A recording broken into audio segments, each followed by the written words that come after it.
In this video, you will learn about logistic regression in PySpark. Logistic regression is used to model the probability of a certain class or event. It is used when the data is linearly separable and the outcome is binary or more than two levels in the target variable. Let's import Spark session from PySpark.sql import Spark session. We will also import functions import PySpark.sql.functions as f. Next, we will create the Spark session and save in an object. I will make one object Spark. I'll call the class Spark session. From this, I will call builder.get or create. Let's execute our code. Now I'm going to read a CSV file and save in a variable df. I will call this spark.read.csv. Inside this I will pass my CSV file name, and my CSV file name is heart.csv, and we will pass two parameters. First is infer schema. This is going to be true because we want to get the column types. The next parameter is header. This is also going to be true because we want to get the column names. Let's execute our code. To see our data frame, we have to use the method show. I will write df.show, and here in the output we got the data frame here. This data frame, this data set is about the heart disease. Here the goal is to predict whether a person has a heart disease or not based on some other independent variables such as the age, gender, chest pain type, resting BP, cholesterol, so on. Here the target variable is heart disease. I'll show you this target variable. I will write df.select heart disease dot show,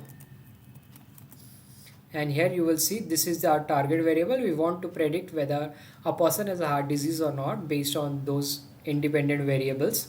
Let's look at how many rows are in our data frame. We will use the method show. I'll write df.count, and in the output we got 918. That means there are total 918 samples in our data frame. We can also check how many columns are there using the method length. I will write length of df.columns, and there are total 12 columns in our data frame. We can also look at the data type of each column using the method print schema. I will write df.print schema, and here in the output you can see we got the column types. Our column age is of type integer, gender string, chest pain type string, resting BP integer, and so on. To develop our machine learning model, we need to convert these string variables into numeric because machine learning model only understands number, not text. We can also look how many zeros and one are present in a target variable heart disease, and we can find that using the method group by.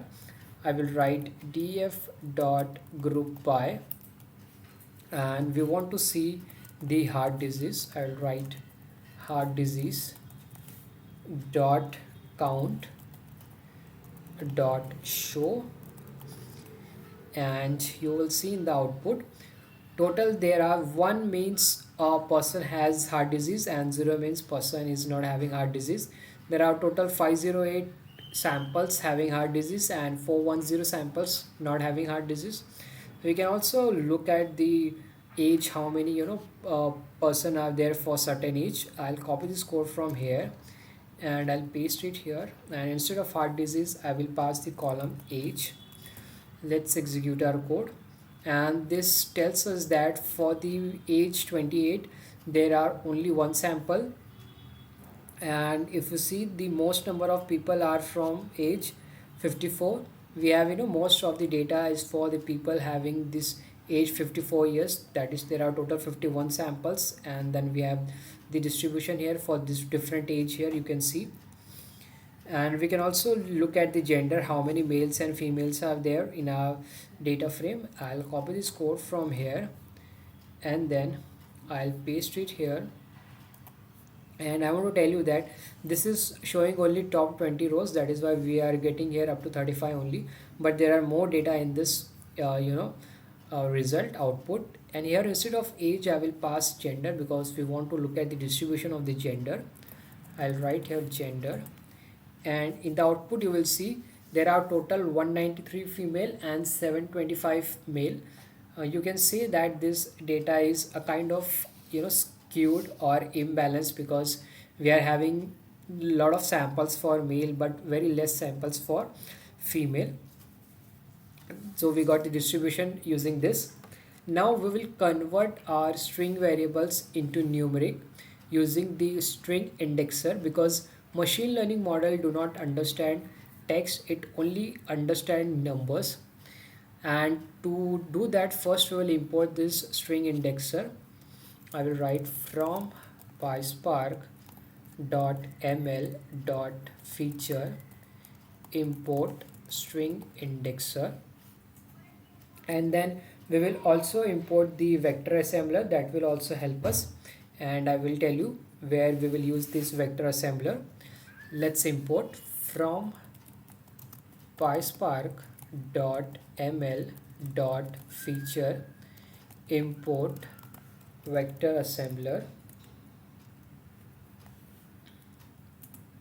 Let's execute our code, and first let's look at the column types. I'll write df.print schema, and I have to put this parenthesis here, and here you will see we have columns such as gender, chest pain type, then resting ECG, and then we have this st slope. These are all string type. We need to convert these variables into numeric before we can pass it to our machine learning model, and we will do that using the string indexer class. Let's define one variable indexer, and then let's call this class string indexer, and inside this our first parameter will be input column, and in input column first we will pass this column gender, and the next parameter is output column, and we will get a new column, and that new column name will be gender underscore cat, that is categorical. And then we will transform this indexer on the data frame df and save the result in a new variable.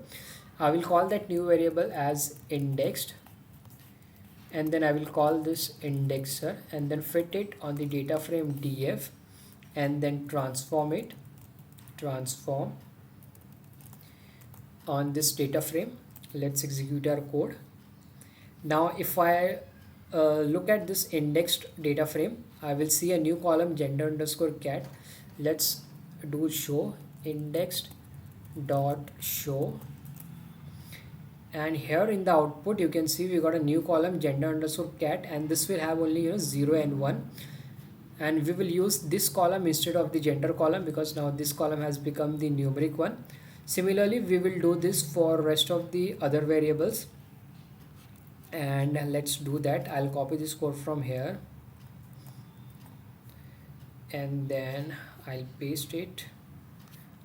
I'll just put a new cell below and I will paste it here, and our next column will be chest pain type. I will copy this from here because this is also a string column. I will copy this, paste it here, and then I'll also paste it here too. Our new column name will be chest pain type underscore categorical. I'll put a new cell below. I'll copy this code from here again and paste it here, and then our next column will be resting ECG, and here you can see this resting ECG is a string type. We will pass this column and then we will convert this into resting ECG underscore categorical, and then we will also do this for st slope. You can see this is also string type. First I'll copy this code from here and paste it here. Now I will copy this variable name st slope and I will paste it here and also paste it here.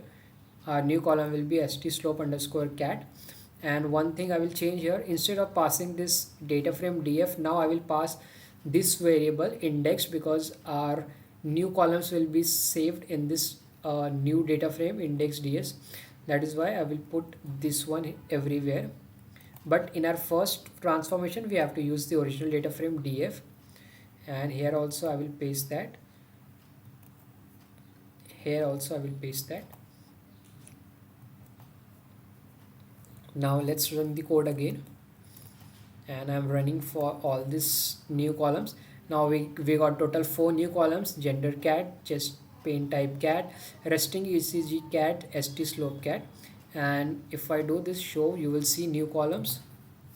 And now here you can see we have new columns: gender cat, chest paint type cat, resting ECG cat, st slope cat. These are all the numeric columns, and we can use these columns in our machine learning model. Next, we will create a vector assembler and pass our independent variables, not the target variable.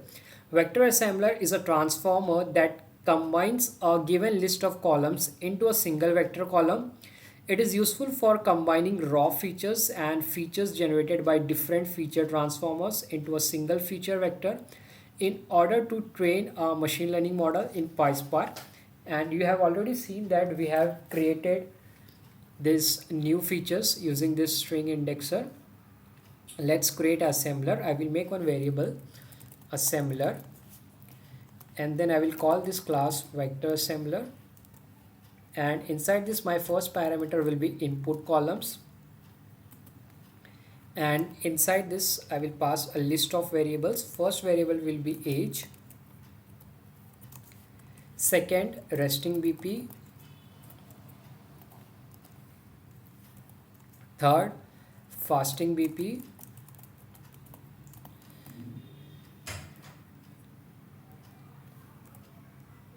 fourth max HR, fifth old peak,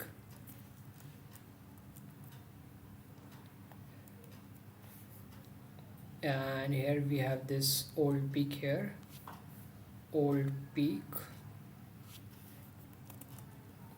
Then sixth gender underscore cat,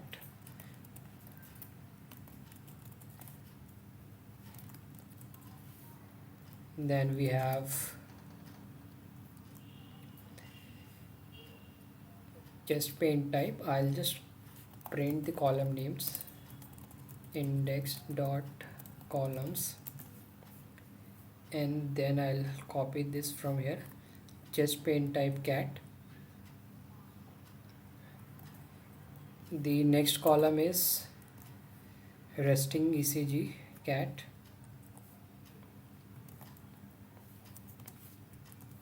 and the last one is st slope cat. These are our independent variables. We will pass this as input columns, and we will get the output column, and the output column name will be output column. The output column name will be features. Let's execute our code, and if I print this assembler,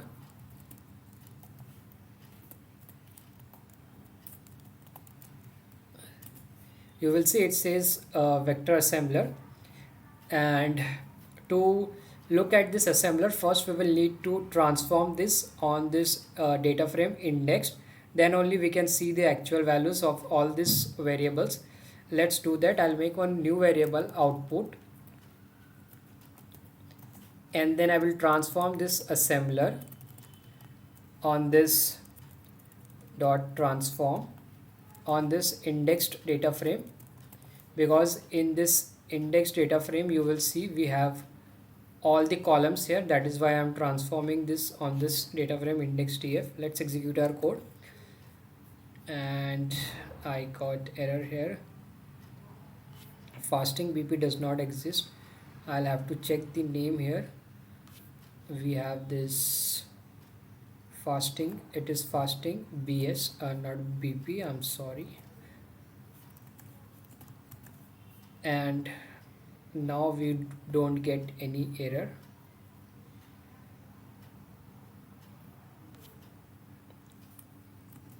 Yes, now we did not get any error. Let's look at this data frame output dot show. and this has all the columns, and we will get one new column, that is features, and this feature column will have all the independent variable. Let's look at the feature column, because this is a very big data frame and we are not able to see it clearly.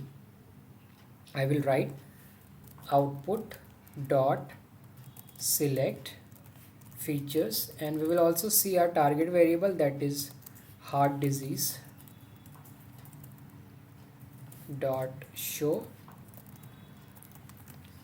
And here in the output you can see we got two columns, features and heart disease, and we got this feature column with the help of the vector assembler. All our independent variables are in this feature column. We don't need to use them one by one. We can simply use this one column feature. It will have all the independent variable. If I pass one parameter, truncate is equal to false, you will see all the values here. Let me tell you how many variables are there. And if you see here, we have 1 2 3 4 5 6 7 8 and 9. In our features column we will have 9 values: 1 2 3 4 5 6 7 8 and 9. It contains all the independent variables, and then we have this target variable heart disease. Now we are going to we are going to create the final data frame, and that data frame will have only these two columns, the features and the target variable, that is the heart disease. I will just create that. I will give that name as model underscore data frame, and then I will just copy this code from here and paste it here. Now I will just remove this show method. Let's execute our code.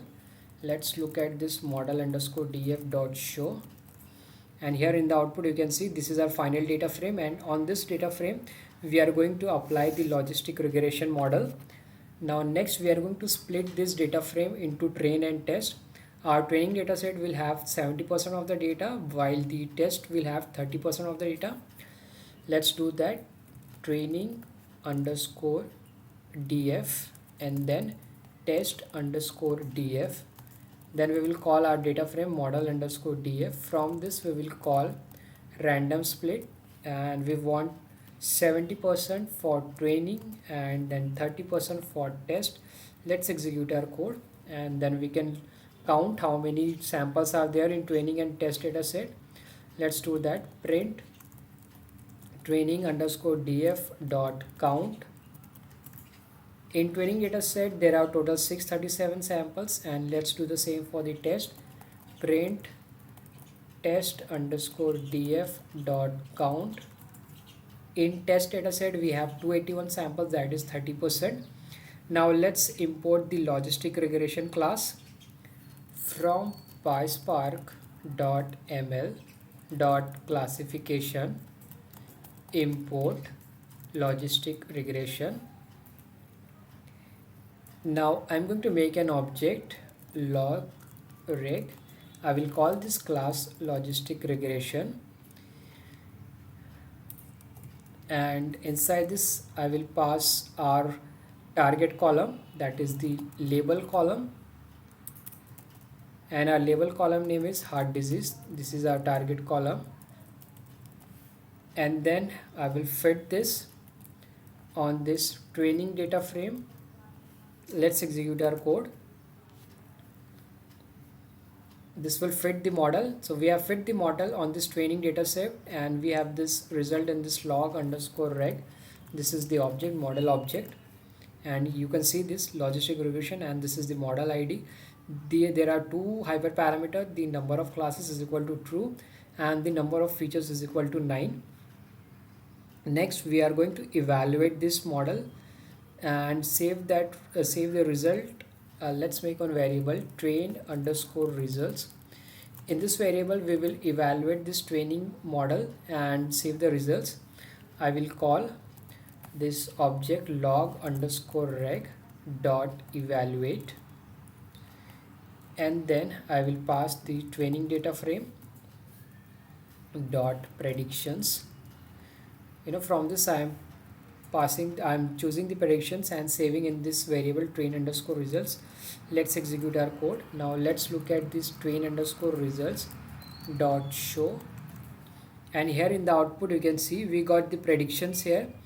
We have this original target variable, the original value is 1 and the model also predicted it 1. The next one is the 1 and the model also predicted it 1, and so on. We also got the probabilities here. What is the probability of it being 1 and 0? Then next we are going to make the predictions on the test data frame. I'll make one variable results, and this time we will make predictions on the test data frame. We will call the model object log underscore reg and then evaluate. This time on the test data frame, test underscore data frame dot predictions. Let's execute our code. Now let's print this results dot show, and here in the output you will see this time we got the predictions for the test data frame, not the training data. And here the actual value of the heart disease is 1 and the model also predicted it 1, and we also got the probability here. What is the probability of being 1 or 0? This is for the test data set. Now we can just see the predicted result and compare it with the actual results. For that I will do results dot select and then heart disease. This will have our original values, that is the actual values, and then we have this predicted value in this variable prediction dot show. And let's look at top 10 results, and this is results. And here in the output you can see the actual value is 1 and the model also predicted 1, and you will see for all the values the actual values were 1 and the model also correctly predicted it as 1. Next we will find the true positive, true negative, false positive, false negative. Let's first find the true positive. I will write TP and then I will call this results. I'll make a list, and inside this results dot heart disease, and if it is equal to 1 and if this results of heart disease is equals to results dot prediction, not heart disease, here it will come predictions is equal to 1, then count it. This will be for true positive. Let's execute our code and let's print this. There are total 135 for true positive. Now let's copy this code from here, paste it here, and this time we will do for true negative. I will write this as TN, and now we will have this 0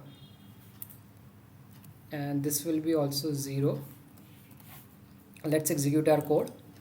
Then our true negative is 95. Let's copy this code from here again.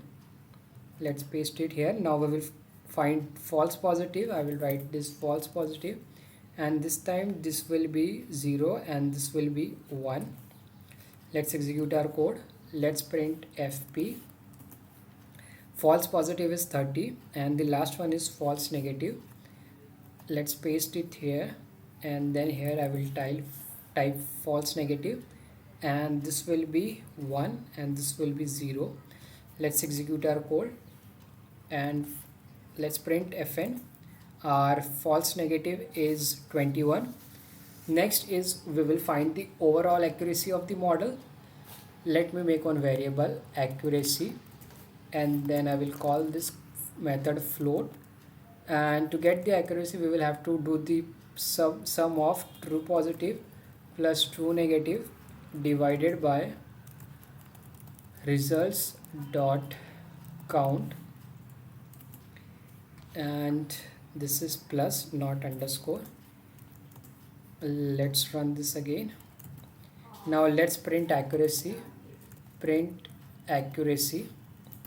and the overall accuracy of the model is 81%. We got the accuracy of the logistic regression model.